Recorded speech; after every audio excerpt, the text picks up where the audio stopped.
ashabihi ahli sidki wal wafa amma ba'du.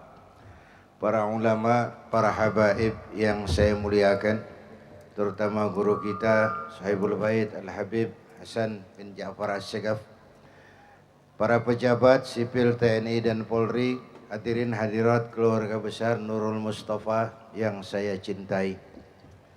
Saya kata Habib tadi setengah jam, saya korting paling 10 menit aja lah. Begini, diam-diam dengerin aja dulu. Rasulullah diutus ke alam ini hanya untuk satu tugas, yaitu memperbaiki akhlak. Soalnya kemudian, kepada siapa kita harus berakhlak? Segitu doang deh, 10 menit. Pertama, kita ini harus berakhlak kepada Allah. 13 tahun Nabi berjuang di Mekah ngeberesin ini nih, memperbaiki akhlak kepada Allah, menanamkan tauhid, membangun akidah, menata keyakinan. 13 tahun di Mekah pasang pondasi. Pasang apa? Dengan perhitungan, kalau pondasi kuat bangunan aman, pondasi rapuh bangunan runtuh, pondasi mencong bangunan bengkok. Benar? Bangunan mah bagaimana pondasinya, orang hidup bagaimana imannya. Ya, ya. Teknologi nggak bahaya, yang bahaya orangnya. Cepot, tahu cepot? Itu kalau yang megang Asep Sunandar tuh cepot bisa selawat badar. Wayang bagaimana dalangnya, begitulah manusia. Hujan. Terus sanggup kehujanan? Mau kebasahan? Kita lihat siapa yang bubar duluan. Ayo kita tawassul, mohon pertolongan Allah supaya hujannya ditunda dulu sampai acara kita selesai. Ya Rabbi bil Mustafa balligh maqasidana waghfir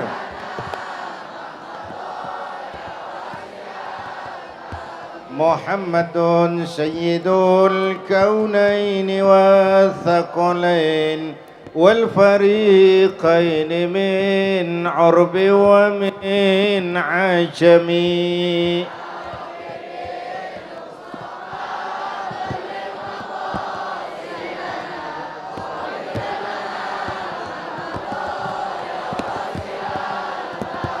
هو الحبيب الذي ترجى شفاعته لكل هول من الأهوال مفتحم مصطفى واغفر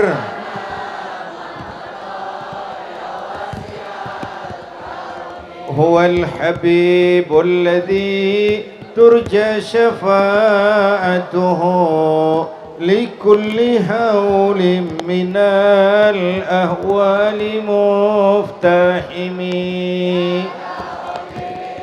مصطفى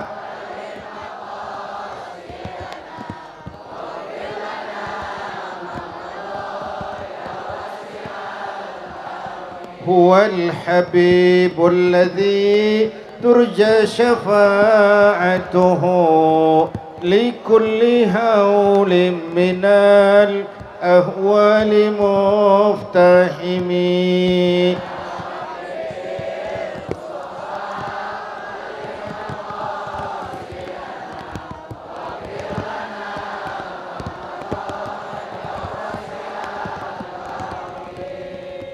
Terusin ya. Bagaimana cara berakhlak kepada Allah? Caranya dua. Pertama, jangan menyekutukannya dengan sesuatu pun. Yang kedua, jangan menyembah kecuali hanya kepadanya. Itu ikrar. Saya bersaksi tiada Tuhan selain Allah dan Nabi Muhammad utusan Allah, Nabi terakhir, tidak ada Nabi sesudah Nabi Muhammad. Harga mati, titik. Jelas? Kalau ada yang ngaku jadi nabi, wajib kagak percaya. Jelas? Jelas? Maka kita ingin mengingatkan kasus Cikesik itu sebenarnya bukan masalah kebebasan beragama. Itu masalah penodaan terhadap agama. Kalau soal kebebasan beragama kita sangat menghargai. Jelas? Jelas? Kalau kaplingnya jelas, kita nggak marah-marah sama orang Kristen biarin dia bilang Tuhan tiga. Ya, itu kebebasan beragama. Lakum dinukum. Kita nggak marah sama orang Persia walaupun dia bilang Tuhan ada dua. Kenapa? Kaplingnya beda. Lakum dinukum. Tapi kalau ada orang ngaku Islam lalu percaya ada Nabi sesudah Nabi Muhammad, itu namanya penodaan terhadap agama. Jalan yang paling aman, bubarkan, selesai. Jelas? Jelas? Keluar, saya berikan peringatan. Ke dalam kita harus jaga gawang. Tahu jaga gawang? Ku anfusakum wa ahlikum. Kita menghormati orang lain agama. Soal agama orang lain, lakum dinukum. Yang kedua, jangan menyembah kecuali hanya kepada Allah. Ayo kita ngobrol. Ini kita semua hamba Allah bukan? Hamba Allah kata siapa? Kata kita. Kalau kata kita namanya ngaku. Ngaku itu boleh dan murah. Yang mahal itu diakui. Ini yang kita peringati. Orang yang paling bersih hatinya Rasulullah. Orang yang paling baik akhlaknya Rasulullah. Orang yang sudah dapat jaminan ampun atas segala dosa Rasulullah. Tapi baginda Rasulullah kalau sholat malam bengkak kakinya karena rajin sujud. Jelas? Jelas? Ayo kita ngobrol lagi. Saya sering bilang hidup yang paling tenang itu hidup model tukang parkir. Ya, masih ingat? Tukang parkir di mall tuh biar mobil banyak, mereknya bagus-bagus, nggak pernah sombong. Ya, entar mobil pergi satu demi satu, habis sama sekali, dia nggak sedih. Kenapa? Tukang parkir hanya merasa dititipi. Kalau dititipi, hiduplah jabatan, harta, ilmu semua titipan. Kalau dititipi, hidup dong kayak tukang parkir. Caranya, pertama titipan nggak boleh sombong. Masa dititipin doang sombong, nggak pantas ah. Ya, ada orang dititipi jabatan sombong.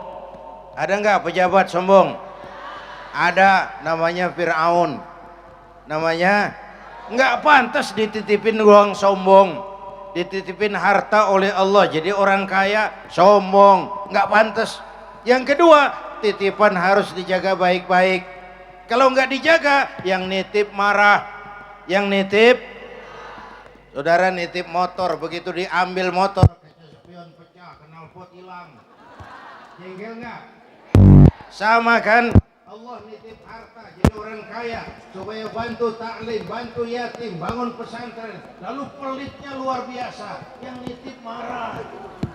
Allah nitip Indonesia, hai rakyat ini Indonesia, aku titip. Titipan ini ditebus dengan keringat, darah, air mata dan nyawa. Ini negara besar, aku titip negara besar dan kaya yang namanya Indonesia. Kekayaan negeri ini digunakan untuk kemakmuran rakyat, disalahgunakan, dikorupsi. Yang nitip, kalau yang nitip marah, dia suruh makhluknya yang lain negur. Siapa? Merapi. Siapa? Bromo. Siapa? Semeru, anak Krakatau. Itu kan makhluk Allah. Pada demo Merapi, demo. Kalau kita rakyat demo, Satpol PP turun. Kalau Merapi demo, siapa yang ngurusin? Mbak Marijan. Udah selesai. Mbak Marijan udah berangkat, udah ketemu sama Mbak Surip. Udah ketemu di alam barzah, kata Mbak Surip, tenang Mbak Marijan, tak gendong. Awan. Ya, yang 100 tahun kita bangun selesai oleh gempa 3 menit. Ya. Ya. Yang 100 tahun kita bangun luluh lantak oleh gempa 3 menit. Maka ayo kita jangan menyembah kecuali hanya kepadanya. Kita perlu Allah. Tuh. Yang kedua, kita harus berakhlak kepada sesama manusia. Siapa itu? Sesama muslim, saling rukun. Yang kedua, antar umat beragama, saling menghormati, saling menghargai dalam batas lakum dinukum. Yang ketiga, rukun antar umat beragama dengan pemerintah. Kita prihatin sekarang ini saudara-saudara di Timur Tengah kan lagi pada meriang nih. Ya. Tunisia udah kejadian, Mesir nyusul, sekarang Yaman meriang, Aljazair panas dingin. Kita belajar dari sejarah, kita juga pernah mengalami tahun 98-97. Maka kita harus jaga kerukunan antar umat beragama dengan pemerintah. Yang baik kita dukung, yang salah kita perbaiki. Setuju? Setuju? Yang ketiga, rukun antar umat beragama dengan pemerintah. Lalu yang ketiga, akhlak kepada sesama manusia. Sebagai dijelaskan tadi, Islam ini rahmatan lil alamin. Sehingga dengan mengembangkan 3 kerukunan ini, insya Allah nikmat kehidupan kita. Karena itu, dengan peringatan Maulid malam ini, mudah-mudahan menjadi bekal bagi kita semua untuk menjaga akhlak kepada Allah, akhlak kepada sesama, dan akhlak kepada makhluk Allah yang lain. Hadirin, ini yang dapat saya sampaikan, mudah-mudahan ada manfaatnya. Lebih kurang mohon maaf. Usikum wa iyaya bitaqwallah. Wassalamualaikum warahmatullahi wabarakatuh.